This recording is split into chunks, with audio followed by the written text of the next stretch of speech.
A grin, you get out what you put in. You get out what you put in. Never gonna lose, never gonna win. Long as you're happy, you're always gonna grin. You get out what you put in. You get out what you put in. You get out what you put in. Here we go. It's another. I got the day wrong. Look at that. It's a Wednesday, so we are talking to accountants and bookkeepers. So we better get that right, haven't we? Absolutely. And my guest this week is the lovely Sam Draper. Hello, Sam. How are you? Hello, Ashley. Very well, thank you. Thank you for having me on. No, it's always a pleasure. And tell us a little bit about yourself, please, Sam.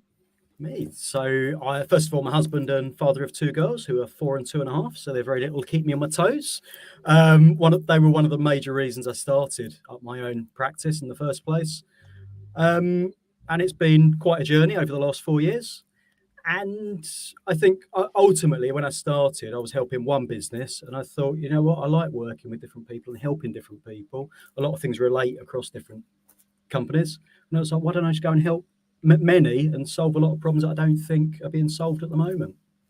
Right, and that's the thing, isn't it? That's why we hire an accountant or a bookkeeper to help us with our business. We've got Pavel here. Good afternoon, Pavel. Good to see you as always. If anyone's got any questions, then just pop in and ask Sam a question. So today we're talking to an accountant, not someone who's helping accountants and bookkeepers. So it'd be nice to see it from the other side of the stage, as it were. So how's it all going, Sam? It's going all right. It's been an up and down year last year. Just going back to basics after I'd grown quickly, and then I thought this isn't going as I want it to. Brought things back, built a load of foundations again, got a new mentor, and started this year. I've started networking. I've used LinkedIn more, and just starting to build. And I'm just starting to see that work paying off. Just starting to get a lot more inquiries, which is amazing. Fantastic. I hear that you're a legend. Someone called Alex Abbott is saying that you are a legend. So that's absolutely fantastic. So when did you start the business? Started the business September 2020. So right in the heart of COVID. Right. Okay. So what were you doing when COVID hit us and we went into lockdown? Where were you working? What were you doing? I was an estate agent that I'd been at for 6 months, and it just wasn't the culture for me, really. Okay. And I had to be in at a certain time. I had to leave at a certain time. It was like working in a factory. I was very told what to do. And my daughter had been born. From 5 o'clock, I was mentally dead. Yeah. I just thought this is a time I could be at home seeing her. Yeah. And it was just the right time. I found myself very efficient working from home. And so at the estate agents, were you an estate agent or were you the finance guy at the estate agent practice? I was the finance guy. Right. Okay. I just wanted to clear that up. That is another total great discussion to go down. I love properties. I'd love to be an estate agent, but sadly, some of them get a really bad rap, don't they? They do, and it's unfair. There's some lovely ones. Yeah, absolutely. And it's got to be the most difficult job in the world because, whatever you buy and sell today, I don't know if you go out and buy. Well, I've got a cup of coffee here, so I'm going to go and buy a coffee from a coffee shop or a mug from the mug shop. I buy the coffee, that's it, it's done. You go in and you buy a house, and then until we actually complete, the finance guy's job must have been a nightmare, but until we actually complete, it's not sold. And here I am, I'm an estate agent, I've spoken to all these amazing people, and they're all buying, and it's this great big long chain, and Mrs. Jones in the middle decides that she doesn't really want to live that close to whatever it is that's there, and she pulls out, and it all collapses. And the estate agent is due their commission when it's sold. Yeah. And you've got people's emotions all the way through the process. Yeah. Absolutely. So, finance, and you're sort of like, right, that's it. I don't want to work for anybody else. I'm going to set up on my own. Is that how it worked? Pretty much. I'd always worked for lovely companies prior to that for 15 years and been treated really well, loved it. And then it just came to a point where I just thought, if I don't do this now, when will I do it? Daughter was young, wanted to see lots of her, and the time just felt right. Costs weren't high at that point. Money, nappies and milk aren't expensive by themselves, and it just kind of felt like the right time. Yeah, no, perfect. So I'm doubly blessed, just like you, with 2 amazing daughters. And I think when the first one came along, yeah, it's a life-changing moment, isn't it? Yeah. And you're like, that's why I'm here.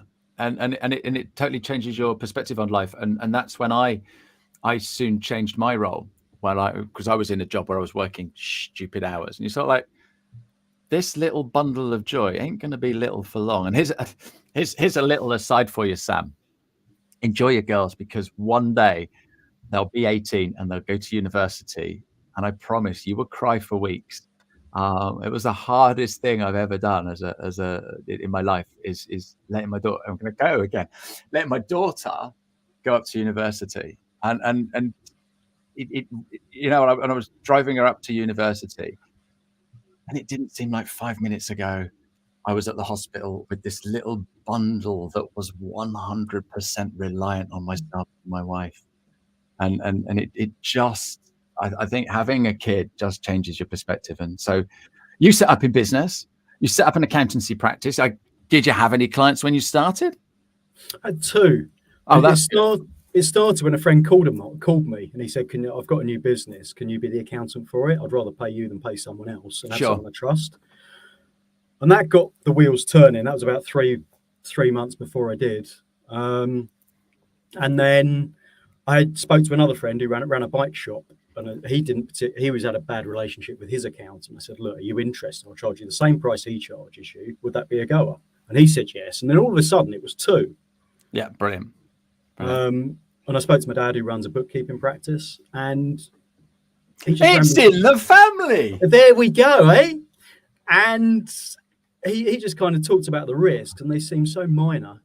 Starting as an accountant, you haven't got all the startup costs. Most you're going to have to buy is a laptop. Yeah. And it's, the risk just seems so minor compared to the potential rewards. Sure. And that's the thing. So I'm just going to say hello to Michal, and Pavel saying perspective definitely changes with kids. It really, really does. There is a lovely little wine bar just down the road here from me, and it took them 6 to 12 weeks to set up. And, you walk past and they're putting this in, you walk past, they're putting that in, you walk past, something else is going in. And you sort of like think of the costs that they must have put into that wine bar before they even opened the door.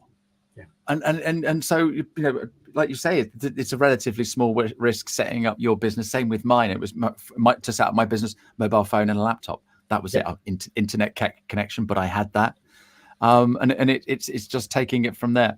So that was autumn 2020. Yeah. When did you start getting a few more clients in? And then you had to start marketing, because that's a totally new kettle of fish, isn't it, Sam?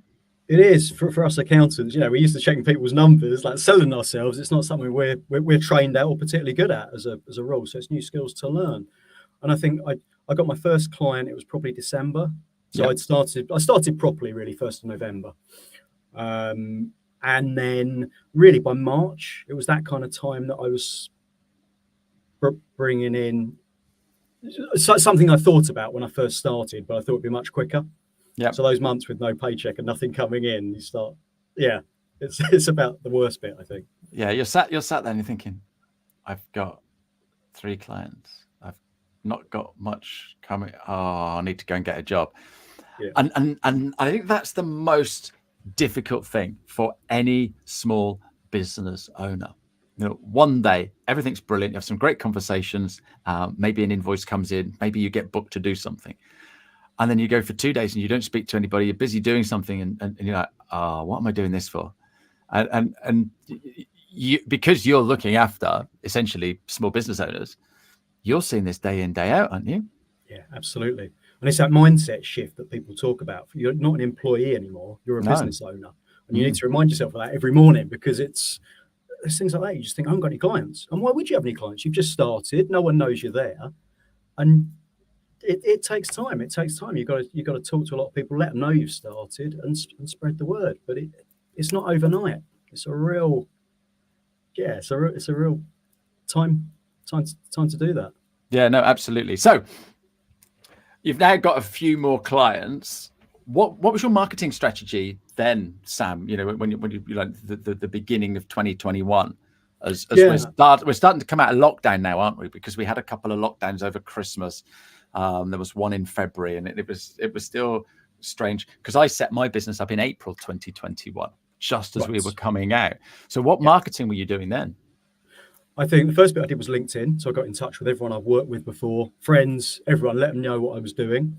My wife was more connected than me on LinkedIn. So she sent out a load of messages on my behalf saying my husband's just started this out. And Alex, who's joined, who said legend, is one of my clients. And my wife sent a prospective email to him, LinkedIn message to him. And that started the relationship. We worked together for the last 3.5 years. And the other thing I did was leaflets. Okay, around the local area. Yeah. We forget leaflets, don't we? Yeah. We absolutely forget leaflets. I've had some here on the floor already. I can't think where they are. There's one behind there, but I had some leaflets printed because I do a LinkedIn local. Yeah. And that's great because not everybody's on social media. Not everyone's on LinkedIn. People who are on LinkedIn don't check the messages. I send someone a message on LinkedIn 6 months later, they come back, oh, thanks ever so much. I've only just logged in. You're like, really? What are you doing? Yeah, absolutely. Yeah. So Alex has just come back. He thinks he's one of your early clients. He likes the way that you take away the accounting pain. And I totally agree, Alex, because before I had my accountant, sorry, it's not you, Sam, but you just worry all the time, don't you? And you're like, oh my goodness, and stuff like that. So what small pains do you actually take away, Sam? I think as a business owner, you don't know. It's classic, isn't it? You don't know what you don't know. You don't know. And unfortunately, of the 100%, it's quite a lot. It's about 75% of it. And I think it's like me, we were just talking about marketing and something I didn't know. And accounting for when you start a small business, for most people, it's what they don't know. And it's, what counts as a business expense. And generally, it's as long as it's fair and reasonable, and as long as it's for business purposes, HMRC are fine with that. So as long as you start with that as a mindset, it's okay. But you don't know that when you're not an accountant. It's knowing you can register for VAT at any time. You don't have to hit 85,000. It's little things along the way. It's having a P&L that you can spend what you think you can spend. You're not paying yourself too much. Like you're 20 and you've got your first pay slip and you go and blow it all in one big go. And then at the end of the month, you're eating baked beans. And it's a bit like that, I think, when you start a business, just because the cash comes in and you're not used to it. Yeah. No, absolutely. So how many clients have you got now in your practice, Sam? Because we're like 3 years down the line now. Yeah. Do you know what? When I said that I started and I've scaled it back a little bit, I had a year last year and I had lots of clients. I probably had about 60 or 70. And it was just too much. I took on a member of staff that ultimately I couldn't afford. And then, so once that happened, I really scaled everything back a little bit. And then I think now I've probably got about 40 clients. So building up again, but now I've got the infrastructure, which before I took on that member of staff. And again, it's a learning experience for business owners. I've got proper, accounting software in place. I've got systems in place, all the things that I didn't have before. And it was all stored in my brain, which is no good to anyone else to take from. So, yeah. And this is what we should be doing in our own business, isn't it? Is making sure that we've got all the tools in place. There's a great film, The Founder, which is about Ray Kroc, the McDonald's guy. Seen it, yeah. Michael Keaton, I think, plays Ray Kroc. Yes. But when he first met the McDonald boys, they had a fast food restaurant. Then they sold chicken wings and hot dogs and all kinds of other stuff you'd expect, and burgers. And what they did is they streamlined it and just did burgers. And then that was easier to scale up. And then, McDonald's is now a property portfolio rather than a burger joint because of all the real estate that they own around the world.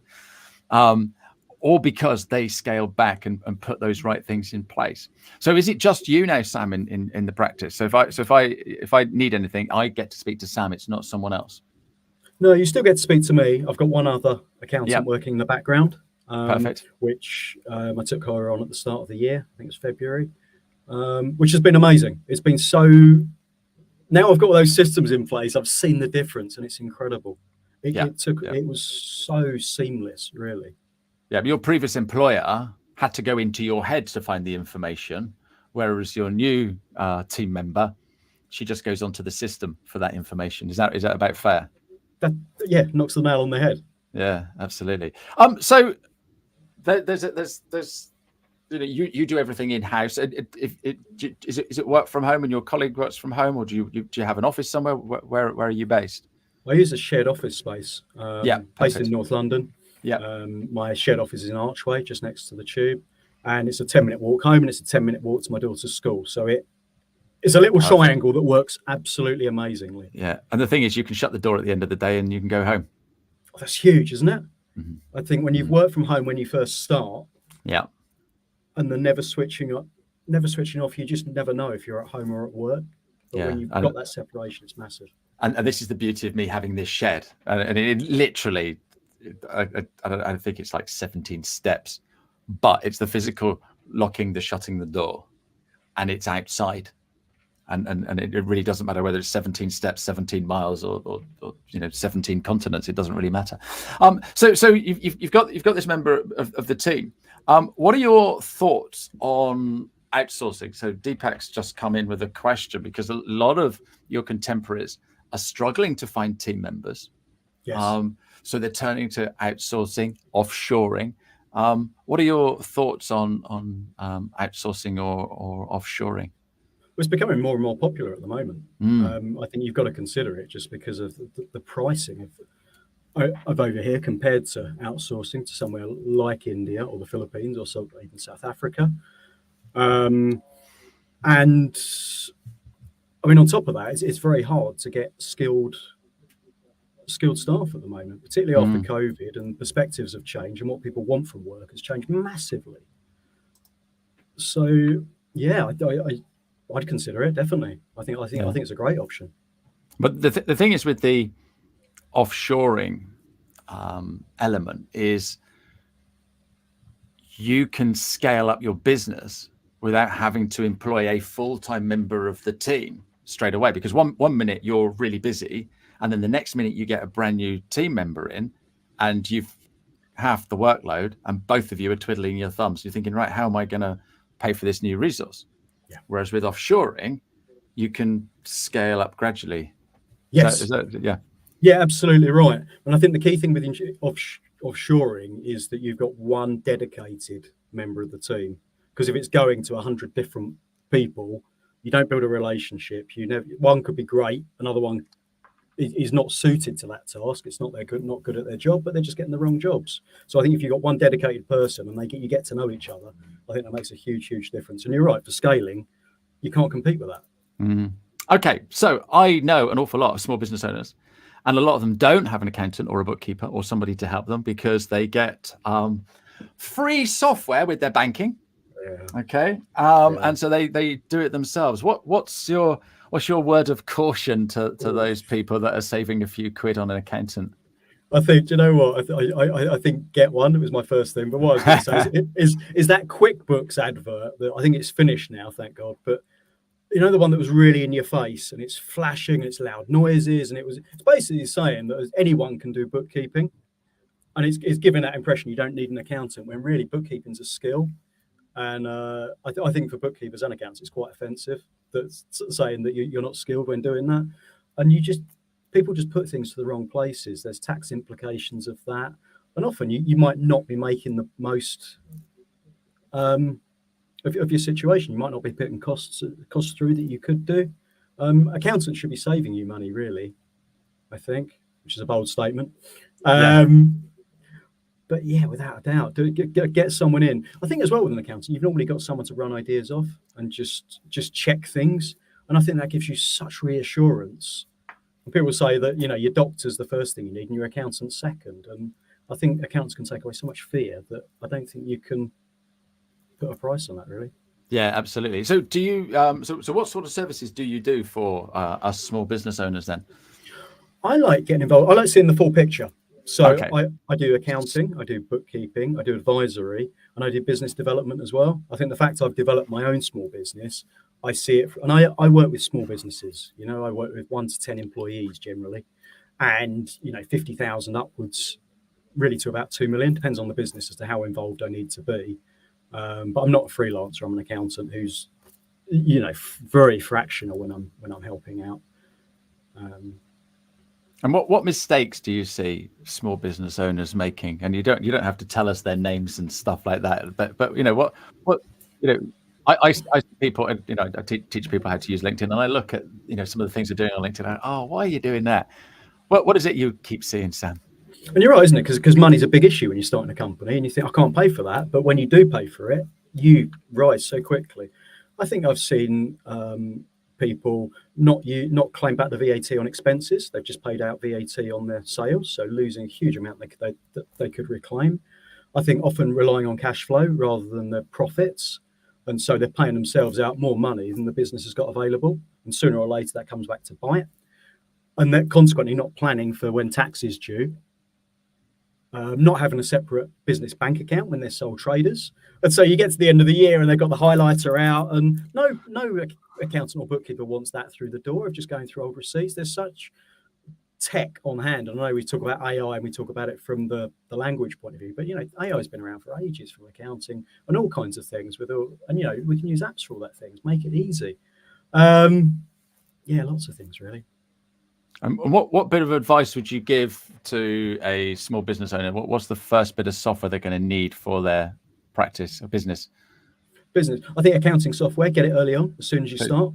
Right. Okay. So don't scrimp on that. Don't mess around with a spreadsheet or a ledger. No, if you're really small and you're doing a sole trader and you're not doing many transactions, you can probably get away with a spreadsheet. There's nothing that beats technology and taking away that human error. And you can have your bank transactions feed straight in. You can see it there, and you're just coding it up. From there, get an accountant to do it properly. But you can see it all there. You can see what money you're getting in month to month. Your patterns. It's the first thing I would get definitely, and set up that bank account straight away as well to save you the pain later on. Separate bank account and some bookkeeping software. And there are banks out there that give away the software, isn't there? Yeah, absolutely. That's the other thing that you can look at. But would you? So if I came to you and said, "Look, I need an accountant," would you tell me what software to have, or do you give it? Is it my choice? I do, because I use Xero. I think it's the best there is. Yeah. It's competitively priced with all the others. With others, I can see errors that are harder to spot from an accountant point of view, which is never great. I've heard Free Agent is very good, which is the free software you get with NatWest. I think there's a lot of investment going into that and a lot of apps linking with it. That's a personal and that's an overall view there. Yeah, no, that's a great view, because the thing is that makes you an expert on Xero. Yes. Because there are practices out there that do the lot, but if you've only got 3 clients using one of them, and 7 on another, 14 on another, and what have you, so and you struggle. Whereas if you're doing what McDonald's have done, you do not go into McDonald's and ask for a pizza. No. And so we don't come to you and ask for QuickBooks. Yes. This is what you get. So how hard is it turning away a client that is adamant they want QuickBooks? Hard, normally, but overall, I know it's definitely worth it, because I find my way around QuickBooks. Technology is good enough that it's intuitive, a lot of it, but it takes me longer, and I'm not an expert, as you say. And when it was just me, I just haven't got that time. No, so and that's the thing. It is the right thing to do. You sort of like you get I don't know, 10 people go into McDonald's. Look, we all want pizza. No, I don't care how many you are. We're not doing pizza. We're a burger chain. Exactly. Awesome. So what marketing are you doing today then? So how are we going to find out about you? What's working and what doesn't work? That's interesting to dig in. What doesn't work? I signed up to a networking one early on that was London Professionals, and people I've spoken to since love it. I got nothing from it. I signed it was £1,000 a year. I dived in and paid for it thinking it was really professional and things like that, and it brought me nothing.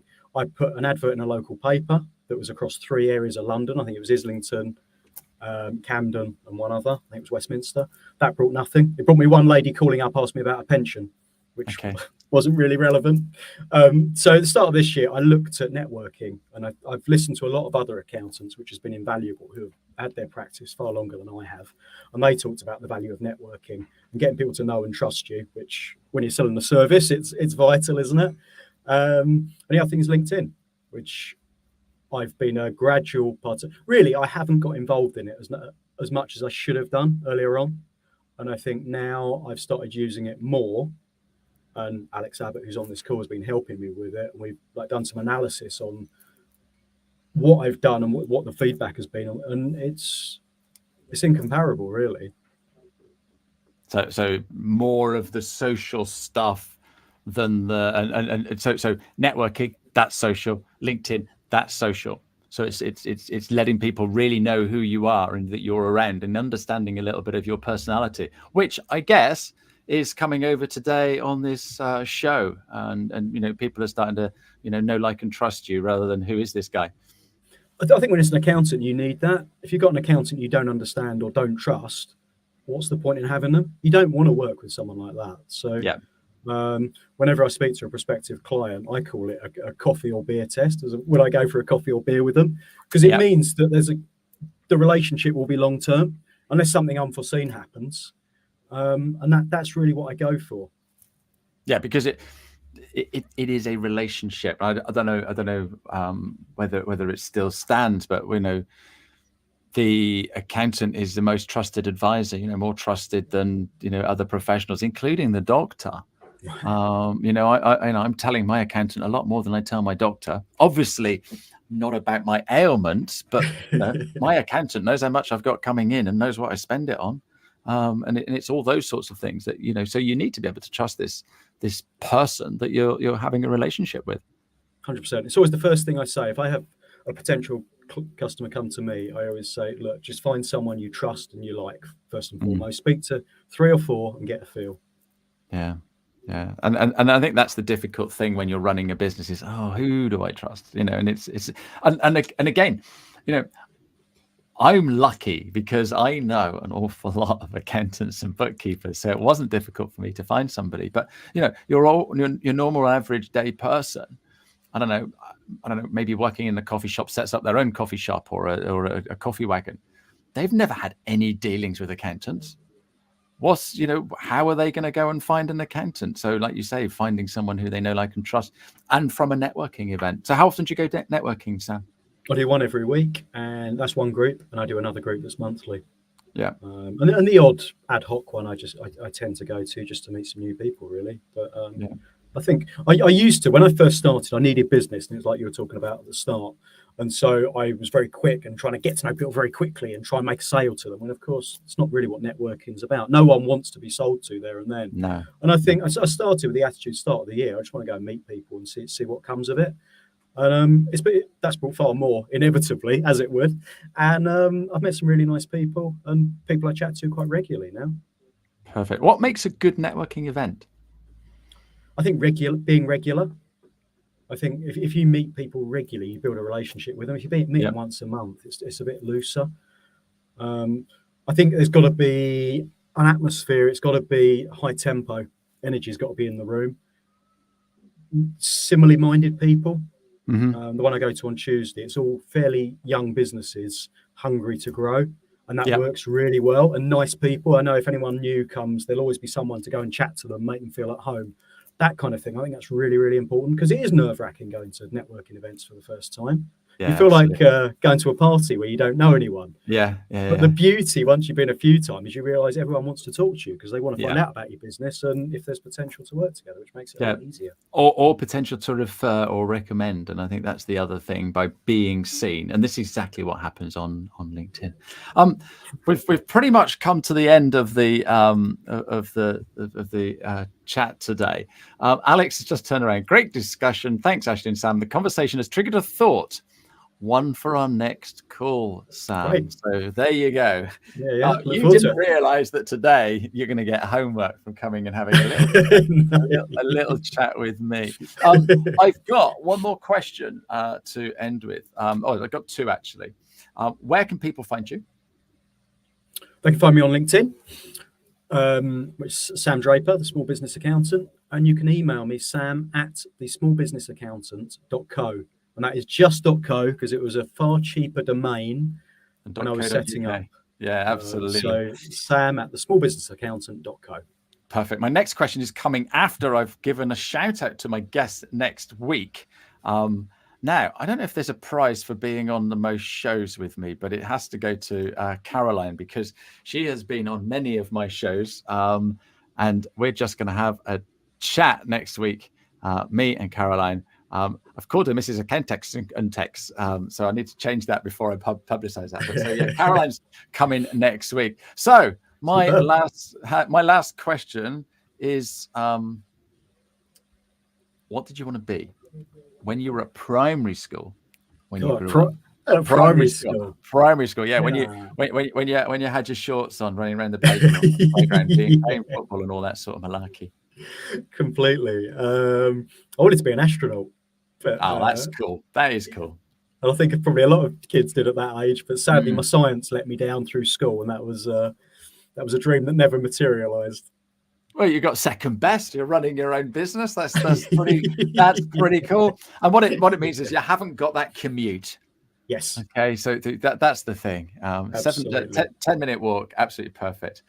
Thank you, Sam. You've been a lovely guest today. Thank you for all your questions and comments on the show.